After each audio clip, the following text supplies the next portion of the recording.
மக்கள் பவன்னு பேர் மாத்தினாலும் மாத்தினாங்க. வெளிநடப்பு பண்றத ட்ரெண்டாவே எல்லா பக்கமும் வந்து ஆரம்பிச்சிட்டாங்க. இங்க இவர் 3 வருஷமா பண்ணிருக்காரு.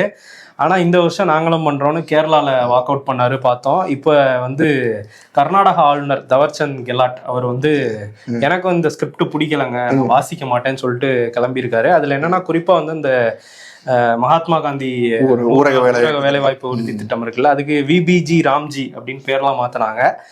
அது வந்து அதை பத்தின கடுமையான விமர்சனங்கள் அந்த உரையில வந்து இருந்திருக்கு. அதனால வந்து அவர் என்ன சொல்லிட்டாருன்னா, பிபிஜி ராம்ஜியை நான் எதிர்த்து பேசினா ஜி கோச்சுவாருன்னு அவர் சொல்லலை. பட் இது சரியா இல்லை, இந்த உரையெல்லாம் நான் வாசிக்க முடியாது, சரி பண்ணிக்கணும் கர்நாடக அரசுன்னு சொல்லிட்டு அவரும் வாக் அவுட் பண்ணியிருக்காரு. இந்த ஊர்ல என்ன பார்க்கே இல்லையா? சட்டமன்றத்துல வந்துதான் வாக்கிங் போவாங்களா அந்த ஆளுநர்கள்லாம்? எழுதி கொடுத்து படிக்கிறது தான் வந்து ஆளுநர்களோட வேலை. மாநில அரசு கொடுக்கறத படிச்சுட்டு போக வேண்டியதான். மாநில அரசு கொடுக்குற மசோதாக்களுக்கு கையெழுத்து போட்டு போக வேண்டியதான்.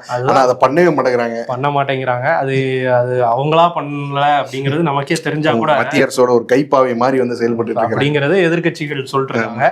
சரி, கர்நாடகால இன்னொரு விஷயம் என்னன்னா, இந்த சிவில் என்ஃபோர்ஸ்மெண்ட்டோட டிஜிபியா இருந்தாரு ராமச்சந்திர ராவ் அப்படிங்கிற நபர். அவர் வந்து என்ன பண்ணியிருக்காருன்னா, அவர் பணியில இருக்கும் போதே அவர் ரூம்லே சில பெண்களோட நெருக்கமா இருக்க மாதிரியான வீடியோ காட்சிகள் இப்ப பயங்கர வைரலா போச்சு. அதுக்கப்புறம் கர்நாடக அரசு அவரை சஸ்பெண்ட் பண்ணியிருக்காங்க.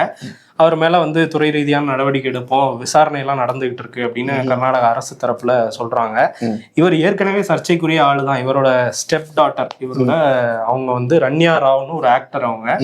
அவங்க வந்து ஏற்கனவே தங்க கடத்தல் அதுலலாம் வந்து சிக்கியிருக்காங்க.